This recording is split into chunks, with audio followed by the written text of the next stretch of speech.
तो दोस्तों आ चुका हूँ आप सबके लिए लुकिज्म का आज एक तड़कता फड़कता कंटेंट लेके। और ये कंटेंट स्पेशली लेटेस्ट जो चैप्टर आया है उसके ऊपर ही होने वाला है। तो आओ कुछ राज से पर्दा हटाते हैं। तो गाइस लुकिज्म का चैप्टर नंबर 569 हमारे सामने कुछ दिन पहले ही आ गया था और इस चैप्टर के दौरान कुछ ज़्यादा इंटरेस्टिंग टॉपिक मुझे मिली है जिसके बारे में बात करना तो बनता है। और वो चीज़ ऑफकोर्स से हॉरिंग सॉर्ड ही होने वाली है। हमें फाइनली पता चल चुका है कि ब्लैक क्रोकोडाइल गैंग के इस जानवर के पास जिसका नाम है पेचोंजो, इसके पास है ये हॉर्न सॉर्ड। हमें इस सॉर्ड का फाइनल लुक भी दिखाया जाता है और इसे देखने के बाद ऐसी बहुत सारी चीज़ें हैं जो हमें इसके बारे में पता चली है। जैसे कि इस सॉर्ड में साफ शब्दों में लिखा गया है ओनी गिजान यानी कि डीमन स्लेयर सॉर्ड, मतलब एक ऐसी सॉर्ड जो डीमन को तक काट सकती है। और पूरे लुकिज्म वर्स में डीमन किसे कहा जाता है? यामाज़ाकी को।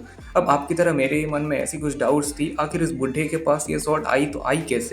और बहुत सारे लोग तो इस बुड्ढे को बहुत ज़्यादा कमज़ोर समझ रहे होंगे, सोच रहे होंगे कि कोई भी हरा गहरा किंग आके इसको पीट पाट के चला जाएगा। बात यहाँ पे थोड़ी सी अलग है, क्योंकि पेचोंजो जैसा बंदा अगर ये कह सकता है कि जो यामाज़ाकीज़ नहीं कर पाए वो खुद करके दिखाएगा, तो ये बात करने वाले बंदे पे ऑफकोर्स दम तो बहुत होगी। और वो एक मानना ही क्यों है, जिस बंदे के पास ऑरेंज सॉर्ड हो जो यामाज़ाकी इसको मारने का दम रखती है, जिसके पीछे गो जैसा एक जानवर पड़ा हो, अगर वो शॉट किसी के पास है तो उसे हल्के में तो बिल्कुल नहीं लिया जा सकता। मुझे पर्सनली लगता है कि इस शॉट को चलाने के लिए कुछ रिचुअल्स वगैरह तो करनी होगी, कोई ना कोई स्पेशल स्किल तो होगी इसमें जो इस शॉट को इतना ज़्यादा खास बनाता है। क्योंकि अगर शार्प और स्ट्रॉन्ग होना ही बात होता तो कोई भी हरा गहरा आके इसको चला लेता।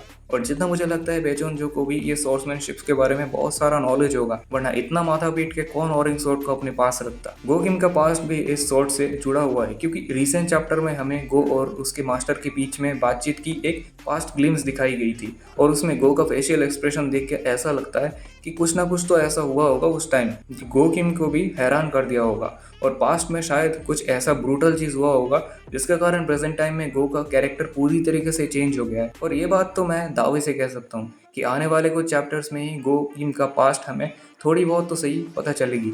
अब ये लेटेस्ट चैप्टर में जो वॉर होने वाली है उसमें पता चल सकती है या फिर उसके बाद भी पता चल सकती है। अब बात करते हैं कि इस सॉर्ड्स के बारे में। कहीं ना कहीं मुझे ये लगता है कि ये सॉर्ड रीसेंट फाइट में टूटने वाली है, और ये कैसे टूटेगी उसका भी जवाब मेरे पास है। ये सॉर्ड हार्ड तो बहुत ज्यादा है, ये तो मानना पड़ेगा, क्योंकि शायद से इस सॉर्ड से एंशियंट टाइम या फिर उसके भी पहले से वॉर में यूज की जाती होगी। और इतने टाइम तक वॉर के बाद एक शॉट सही सलामत रहना, तो इसका मतलब जाहिर है ये बहुत ज़्यादा ड्यूरेबल तो है। बट मैंने तो बोला ये टूट सकता है, इसके पीछे भी एक रीज़न है। देखो रिसेंट चैप्टर में डैनियल ने अपने यूनिक पाथ या फिर यूनिक स्किल्स बोलो उसका एक झलक दिखाया था। और उसकी पावर्स क्या थी, अपने ऊपर आने वाली किसी भी अटैक को, चाहे वो कोई वेपन से की जाए या फिर कोई ऑब्जेक्ट से की जाए, उसको तोड़ सकता है। तो आखिर यही चैप्टर में क्यों आगे ऐसा ये स्किल्स दिखाया गया, और ये स्किल्स स्पेशली वेपन रिलेटेड है। और रीसेंट चैप्टर का मेन वेपन क्या है? एक सॉर्ड है। पीडीजे कुछ ना कुछ सोच के डैनियल को एक ऐसा स्किल्स दिया होगा।